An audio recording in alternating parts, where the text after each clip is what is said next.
worship God, had a chance to sing to Him and to sing to Jesus. Thank you, John, for leading us in that. We've had a chance to commune with Him and to share that communion with each other as He pulls us together. Maury, thank you for leading us in that.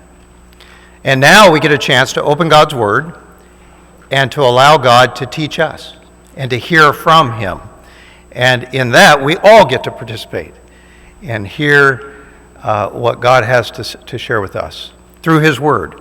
And our passage today is going to be from John chapter 20. So if you'd like to take a Bible and find first the book of John, that Gospel of John is one of the first 4 books in what's called the New Testament. And so as you look through your Bible, you'll start with the Old Testament, but about 2/3 of the way through, you transition to the New Testament, and there will be 4 books. Matthew, Mark, Luke. What you're looking for is the 4th of those, called John. And in John, turn to John chapter 20. And there's one verse I want you to see there today, and we'll circle around that verse. We'll talk about the whole book of John, but we'll circle around that verse. We're in the middle of a series called When Jesus Asks, Who Do You Say That I Am? This comes from a question that Jesus asked the disciples. You'll remember that they had gone up to that northern part of Israel. Jesus pulls around those first people who were following him, those very first disciples, and he asked them, he says, who do people say that I am? And they said, well, people have different opinions. Some say you're John the Baptist. Others say you're Elijah. Others say that you're Jeremiah or one of the other prophets. And then Jesus looks at them and he says, but what about you? Who do you say that I am? And do you remember Peter's answer? This was the first in our series asking this question. We listened to Peter, and Peter looked at him and answered, you are the Messiah. Remember, the word Messiah means the anointed one that God would send into the world to make everything right again. And Peter pegged him and said, that's who you are. You are the Messiah, the Son of the living God. And remember, the Son of God was a term used for the emperor or the leader, the one who had control over all reality. And so Peter basically is saying, you are the one who was to come into the world and make things right again. You alone have the sovereign power over all reality. And that was Peter's answer. And Jesus says, that's a good answer. He says, blessed are you, Simon, son of Jonah, for this was not revealed to you by flesh and blood. Nobody told you this, but it was revealed by my Father in heaven. And I tell you that you are Peter, and on this rock, remember, upon this confession, I will build my church. And you are a part of that church. Remember, the word church means assembly. Assembly means that a group of people have been called by somebody, and you are part of that group who are called together by Jesus. You are part of this church, and this assembly, this calling together, is based on a confession, on admitting to something, on a firm conviction that Jesus is the Christ, this Messiah, and that He is the Son of God. And upon that confession, Jesus says, I will build my assembly. I will pull together my church. And the gates of Hades, which could mean many different things, but primarily means that the gates of death will not be able to stay closed against my church. It would be about life that lasts forever. That was Peter's answer. The week after that, last week, we talked about Martha's answer. And we asked Martha, who do you say that Jesus is? And you remember there in John chapter 11, where Martha's brother, Lazarus, had died. And Jesus, after Lazarus had died, went to visit them, basically showed up for the funeral. And Martha says, Lord, if you had been here, my brother would not have died. And Jesus says, you understand your brother will live again. And Martha says, I know in the resurrection at the last day, he will come to life. And then Martha, you remember, takes her by the shoulder, so to speak, and says, Martha, I am the resurrection and the life. Whoever believes in me will live, even if he dies. And whoever lives and believes in me will never die. And then he looks at Martha and says, do you believe this? And do you remember Martha's answer? Ask Martha, who is Jesus? And she gives her answer, Lord, I believe that you are the Messiah, the Son of God, who has come into the world. Do you start to see the theme? She gives the very same answer that Peter. She came to the same conclusion that Peter had come to. And today we turn to the next of our witnesses and ask the Apostle John, Who do you say that Jesus is? And I bet you can guess his answer. But before we get there, let me tell you a little bit about John. Of all the disciples, John is unique in several ways. John was most likely the youngest of all those chosen by Jesus to follow him. So he was the youngest of the apostles. Started following Jesus probably in his 20s. He had an older brother named James. They were both fishermen, sons of Zebedee, and Jesus picked both of them along with some other fishermen that were there in northern Israel. They caught fish on the Sea of Galilee, and Jesus picked them to be fishers of men. And John was the youngest of all of these. But he was selected by Jesus and became one of Jesus' closest, most beloved disciples. He was part of the inner circle. And John was there. He got to see some of the most amazing things that Jesus did. Some of the things that the other disciples didn't even get to see. John was there when Jesus raised a little girl, from the dead. John got to be there at the Transfiguration. John, of all the disciples, do you know who was standing right there when Jesus died on the cross? That day, when he died for your sins, the rest of the disciples had scattered. The only people standing there was a group of women who had followed Jesus and one of those apostles, and it was John, the young man standing right there at the foot of the cross. And Jesus gave him one of the greatest responsibilities of his entire life.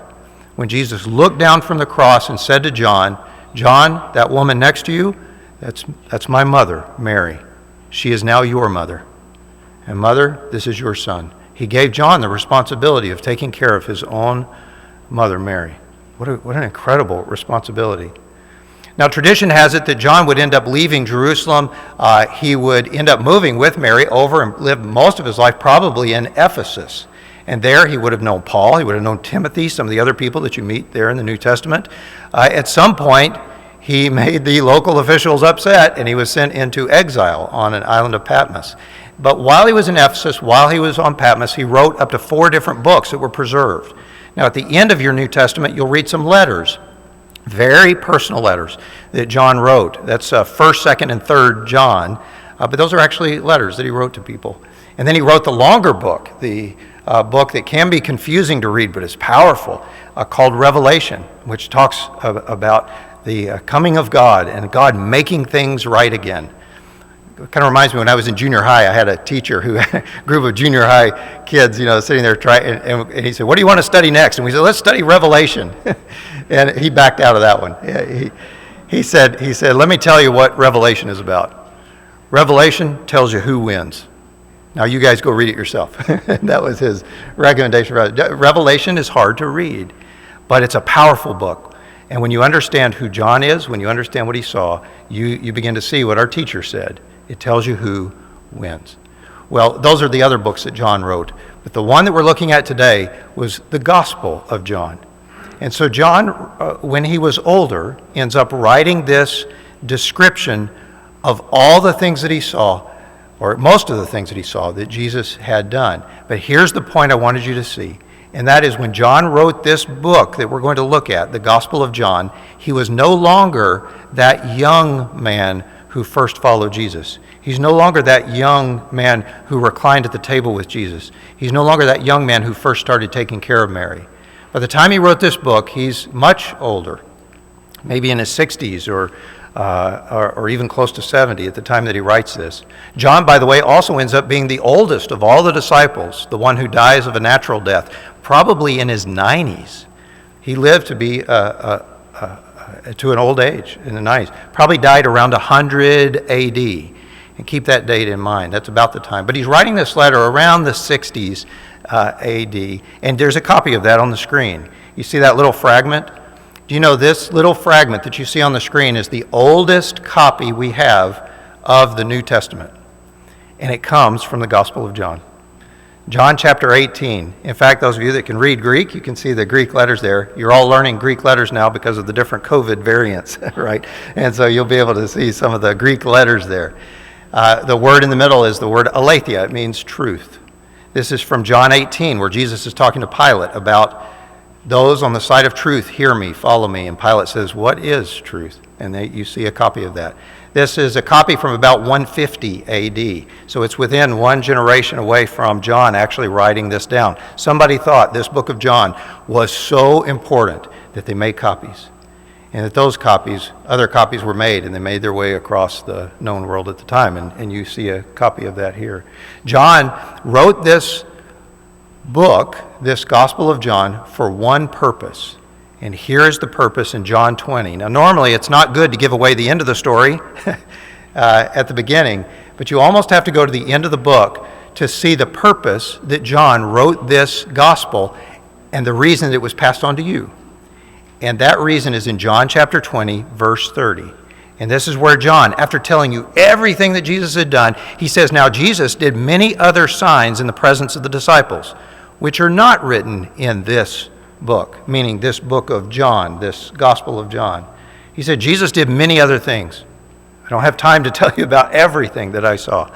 But these, verse 31, are written so that you may believe, catch this, that Jesus is the Christ, the Son of God, and that by believing you may have life in his name. And so there's John's answer. Who do you say that Jesus is? Well, I wrote a book to show you who I think he is, but notice John doesn't stop there. I wrote this book so that you could become convinced of the very same thing that Peter, the conclusion Peter had come to, that you would come to the same conclusion that Martha had come to, that you could know with conviction that Jesus is the Christ, the Son of God, and that by believing you would have life in his name. Well, let me give you a little bit of an overview, because when John wrote this book, my hope is that you don't just key in on one verse and then stop there and walk away and say, I've read John. You realize that's unfair. The reason John wrote the gospel is so that you would pick up that book and that you would start with the very first page, John 1:1. In the beginning was the Word, and the Word was with God, and the Word was, that you start there and you go all the way to the end, chapter 21. It's meant to be read, start to finish, all the way through. But when you get to the end, what you find as you turn that last page is that all that you have read is only a first taste. The whole Gospel of John is built much like a trailer for a movie. Do you ever do that? Get on TV at nighttime and say, what are we going to watch tonight? And you flip through the different options on the movies with Netflix or Hulu or Apple TV or whatever you use in your house. And each of the shows now, it has a trailer. So you can decide, do I really want to watch this movie or not? Do I want to pay the $2.99, to rent the movie? Well, I'm going to watch the trailer first. So you watch the trailer. And the trailer of the movie gives you a snapshot, little scenes from the whole movie. So by the time you get to the end of the trailer, you know what the movie's about, and you can decide, is this something I want to sign up for or not? That's the same way you feel when you get to the end of this Gospel of John. Is what you've been given is the trailer to something much bigger, in which John has given you these scenes one after another, so you get a pretty good idea of what you're signing up for. But you get to the end of the book and you realize, this is something I want to sign up for, and you click in. So let me give you a brief overview of John. What's in this trailer of the book of John? Well, the first thing that John does is point out some of the unbelievable claims that Jesus makes, and then he's going to pair these. Jesus says things that are unbelievable, and then he does things that are undeniable, and he puts these two things side by side. And as you go through, we don't have time to hit each one of these verses, but as you read through the book of John, you're going to run into these unbelievable claims that are either made about Jesus or that Jesus himself makes. One of those claims comes early in chapter 1, that the world was made through him. Did you know that? That Jesus, it was through him that everything was made. And without him, nothing was made that is in existence. The claim is that Jesus is the Messiah, that he is the one, the anointed one that is to come, who will make everything right again. That dead people will be raised. And then Jesus makes these claims about himself. I am the bread of life. I am the light of the world. I am doing the works of my Father. And he claims that his Father is God, making him the Son of God. He claims that I am the resurrection and the life, which you heard him say to Martha. He claims that I am the way, the truth, the life. Those exclusive claims about being the only one to the Father. And then he claims, as we read this morning in Bible class, that I have overcome the world. And that's just a snapshot. There are plenty of more unbelievable claims, but I give you those just to show you. These are the unbelievable claims that you read in John. And then John pairs those with these undeniable works. So he gives you what is unbelievable, and then he shows you what is undeniable. And he shows you the list of these amazing things that Jesus does, things that John saw him do. So you're reading here not the description of some Bible teacher who's telling you what Jesus did many years ago, seen by somebody else. When you're reading through John, you are reading the eyewitness, that young man who was standing there that day and saw these things happen. He was at the wedding and saw the water turn to wine. He saw Jesus heal a boy who was near death. He saw Jesus as he healed the paralyzed man. In chapter 6, he sees Jesus feeding 5,000 men with the women and children. In addition to that, he sees them feed them all with the loaves and fish. He sees Jesus walk on water and saw Peter do the same thing when he walks out to him. He saw the blind man's sight restored in chapter 9. And then John was there with Martha, with Mary, with the others, when he saw Lazarus being raised from the dead. And then John was there not only at the death of Jesus. John's the one who can tell you with confidence he didn't stay dead. Do you know who the first person to the tomb was when Jesus was raised? It was a group of women who were taking care of Jesus and the body, and they'd gone back to mourn at the tomb. And when he wasn't there, they ran back and told the disciples. And then there was a foot race between John and Peter. Now, they'll both say they got there first, but John records for all time so that you know he actually got there first. Now, Peter actually ran into the tomb, so Peter will say, I went into the tomb first. But John makes sure it's clear. He was the younger, the faster one who got there first. There's a funny line that he puts in the end of this book. But John was there. He saw the empty tomb. He was back in the room that night when Jesus appeared to all of them. John was an eyewitness to all of these things. I'm getting a little carried away with that, but just to show you that there are many more things in this book than even what he records. But these are some, just for you to see that as you read through, start to finish, the book of John, you run into these unbelievable claims, and then they're followed up by these undeniable works. Well, if you're any modern person, you'll say, wait a minute, those are just miracles. You're asking me to suspend belief for a moment in order to believe in miracles. So I want to pause for a minute and make sure we clarify what do we mean when we say that a miracle has occurred. Because John's going to give you many things. He's not going to call them a miracle, but he's going to give you many things that Jesus did that are amazing. But it's important not to be blinded by what is in essence a filter from the Enlightenment and thereafter that prevents you from seeing what's really going on with each of these amazing works that Jesus did. So what is a miracle? When you say that Jesus performed a miracle or you hear that a miracle was performed, what comes to mind? There are three basic ways or definitions of the word miracle, ways that we use that term. The first is when we use the term miracle, we're talking about an unusual or a mysterious event that is thought to have been caused by a God because it does not follow the usual laws of nature. So this is true throughout history, that when people talked about a miracle, they're usually referring to something that you can't explain through scientific inquiry. That this is something that falls outside the laws of physics or the laws of nature. In the first century, that might be a description of how spring comes each year. Right now, we're in the middle of winter because the goddess is mourning and has gone into mourning and will mourn until spring when suddenly she will arise again because her daughter has come back to her from the underworld. And in her joy, spring comes back to life. And so that would be the description. And it's miraculous. You know, spring is miraculous because of something you can't explain by science. And some people put Jesus' miracles into this category and say, well, you can't explain this stuff by scientific inquiry, so therefore it is a miracle. The second way that we use miracles is by just saying that something was a very lucky event that was surprising and unexpected, possibly beneficial.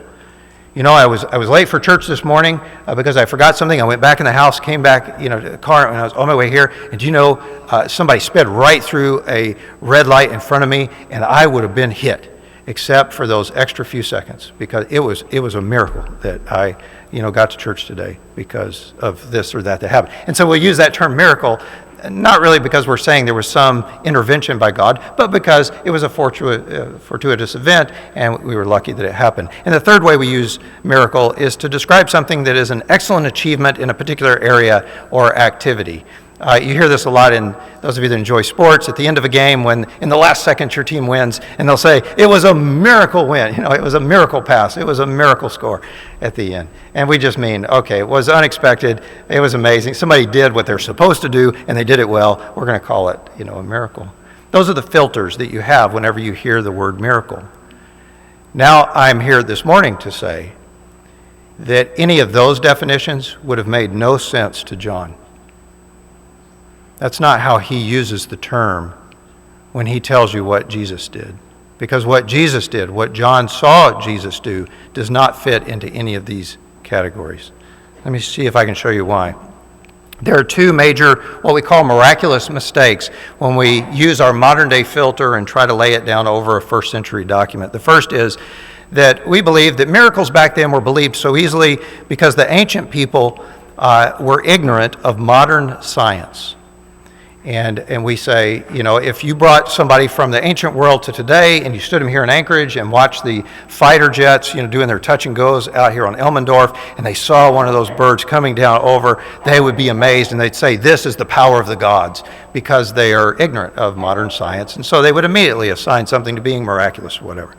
That's a miraculous mistake. And I'll show you that in just a minute. The second miraculous mistake is that miracles, we believe, are a violation of the laws of nature or laws of science. And what I want to show you is that when you read these miracles in John, that's not true. Let me see if I can show you what I mean. On the first point there, that the people back then were so gullible, basically, they would believe any miracle because they didn't understand the laws of science or the laws of physics. Let me just show you a few of the scientists from this period of time. Notice the date, 60 AD.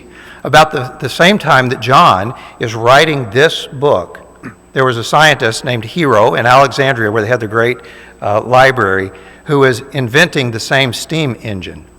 Do you know that the reason those jets work when they're flying overhead is because of a law of thermodynamics, that for every action there's an equal and opposite reaction. You shoot a bursting force out the back of the jet and the jet is going to go forward.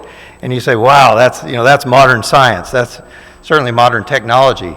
But don't call it modern science. That science was actually being worked out at the same time John was writing this book. This is what's called Hero's engine.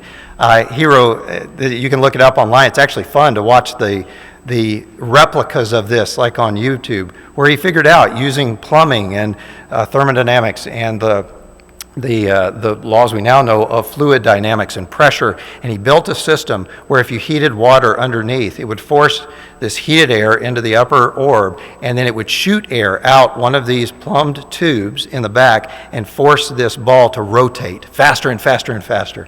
This was the first steam engine that we know of.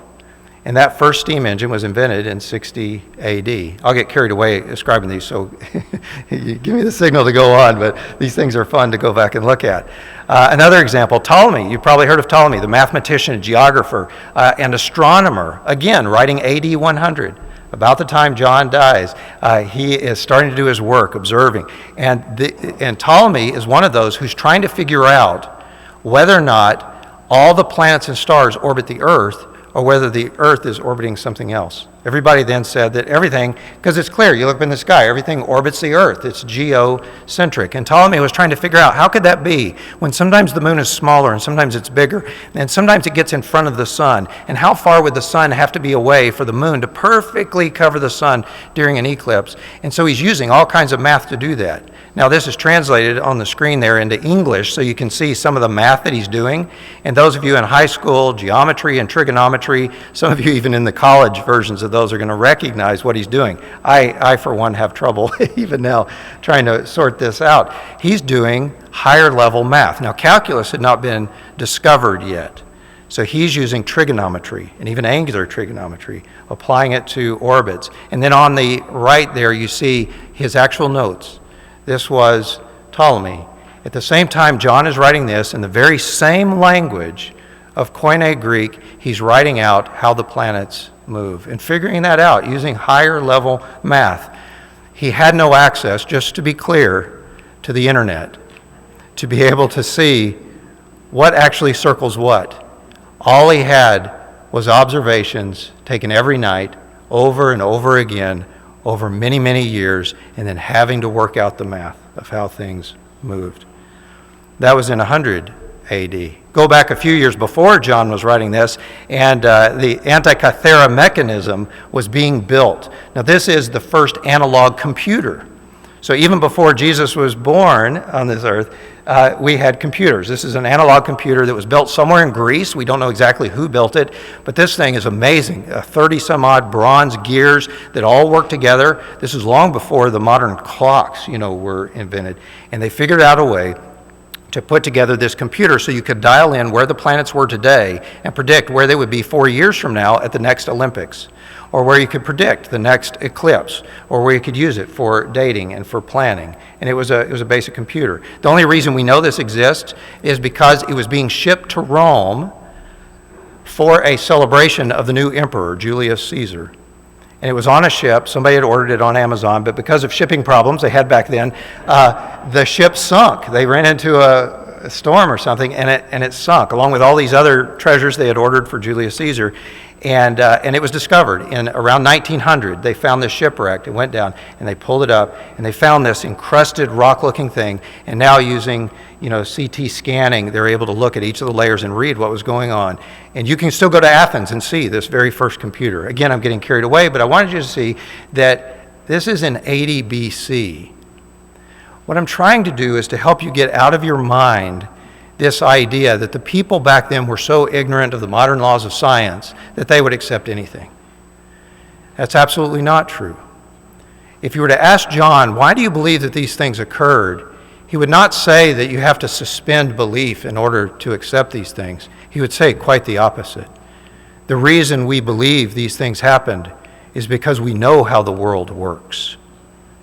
And that's why we believe what we saw.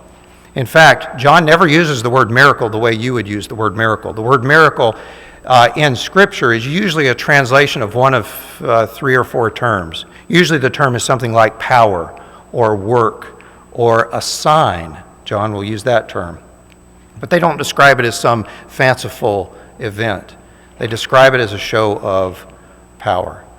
So get out of your mind that they accepted these things simply because they did not believe the way the world, or were suspending their belief of the way the world worked. They believed these things because they knew how the world worked, and the only way for that to happen would be that someone had mastery over the laws of nature.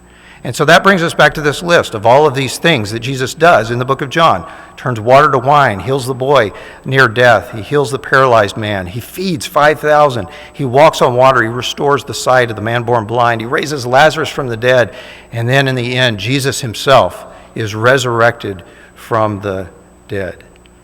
If you look at this through John's understanding of what was going on, you see not a suspension of the laws of nature, you see mastery over the laws of nature.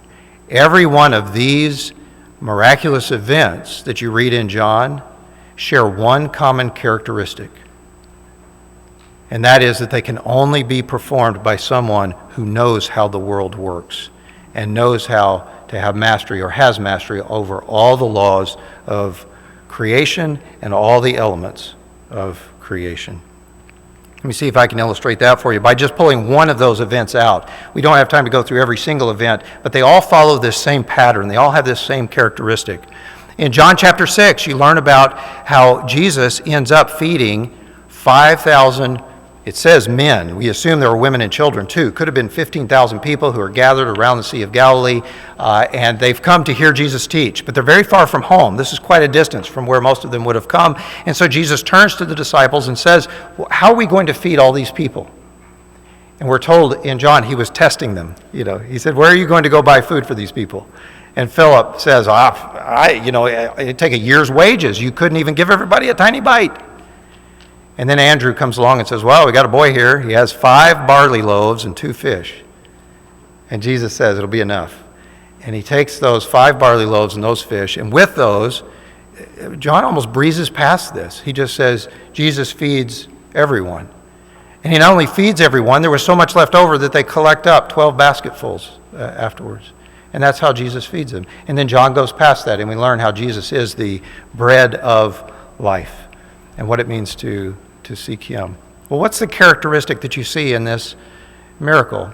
It'd be tempting to look at this from a modern perspective and say, no one could do that. He had to somehow suspend the laws of physics or the laws of science in order to do this. But from John's perspective, something else is going on. If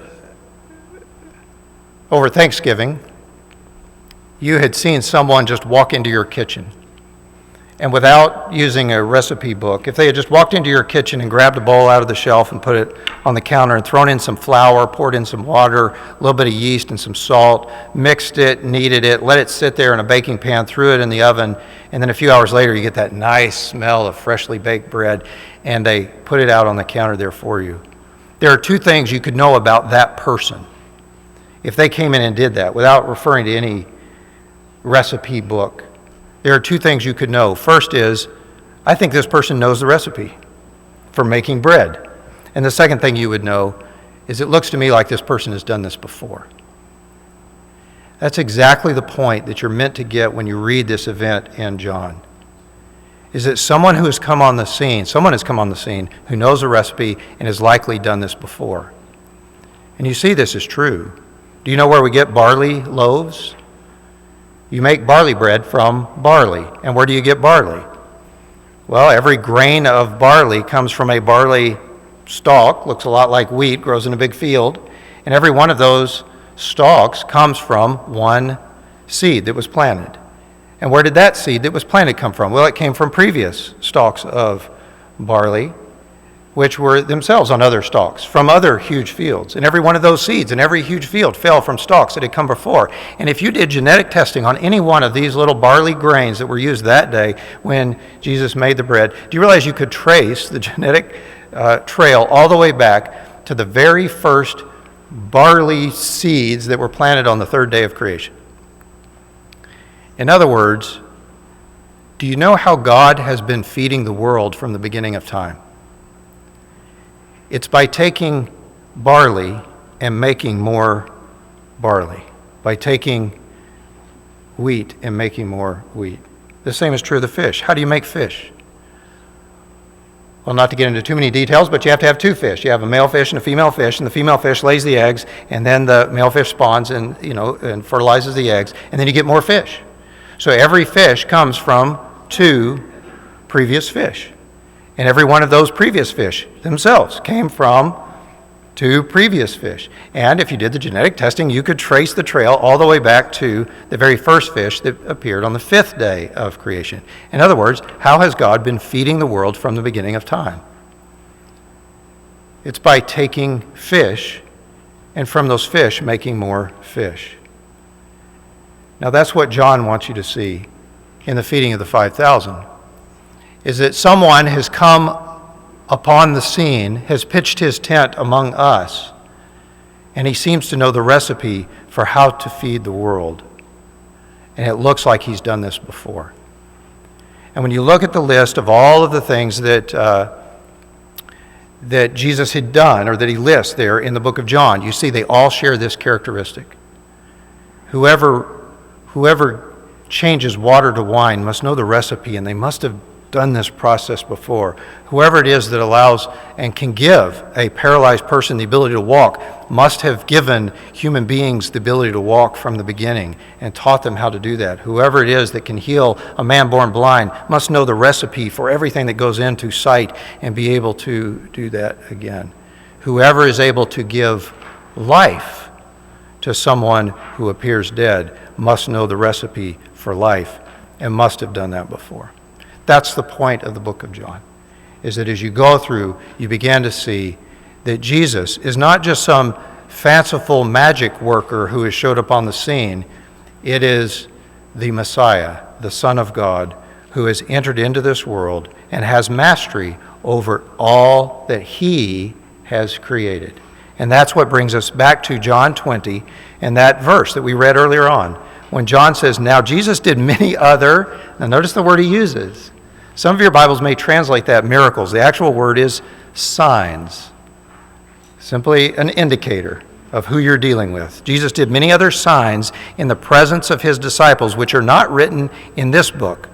But these signs are written so that you may believe that Jesus is the Christ, the Son of God. Do you catch the theme? This is what Peter concluded. This is what Martha concluded, and now John says, this is what I concluded. Jesus is the Christ, the Son of God. But notice how he presents it. John doesn't just say, that's my conclusion. He says, I wrote these things down so this could be your conviction as well, so that you could know that Jesus is the Christ, the Son of God, and by believing, you might have life in his name. And that's where John becomes just the movie trailer. You get to the end and you realize when you turn the last page of the book of John, you have not turned the last page of the story. Because the story of the book of John is only being written now in you. What do you do with this? When you come to a firm conviction that Jesus is the Christ, the Son of God, what happens in your life? What happens in your marriage?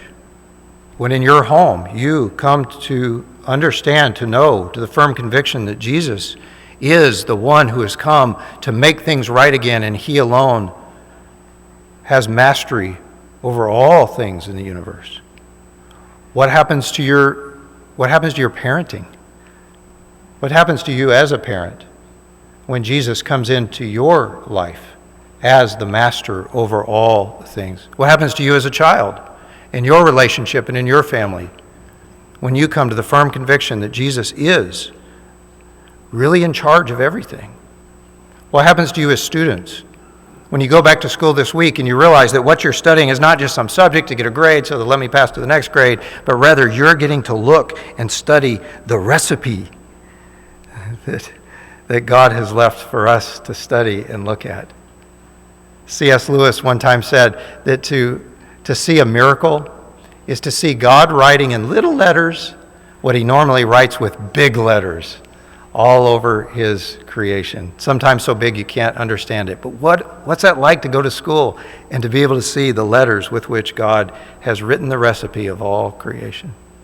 What happens to you in your business when you recognize who it is that provides your daily bread and you come to the firm conviction that Jesus is the one who's making the world right again? What part do you play in that? Well, you see the point. When you get to the end of the book of John, you don't get to the end of the story.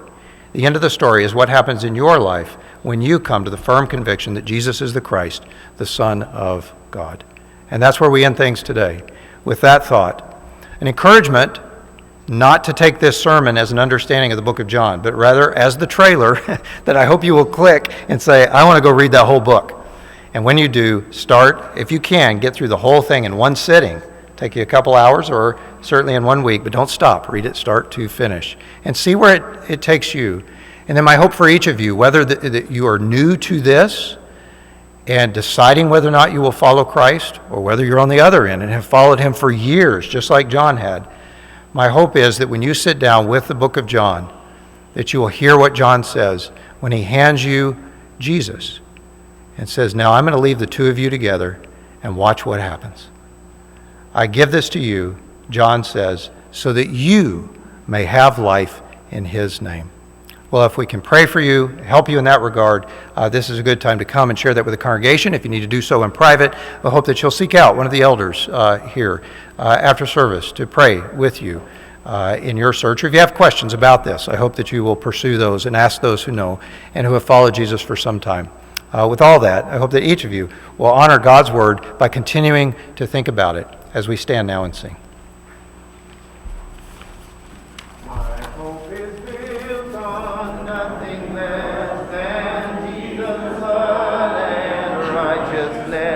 I dare not trust him, but wholly lean on Jesus' name. On Christ the solid rock I stand, all other ground is sinking sand. All other ground is sinking sand. When darkness veils his lovely face, I I rest on his unchanging grace. In every high and stormy gale, my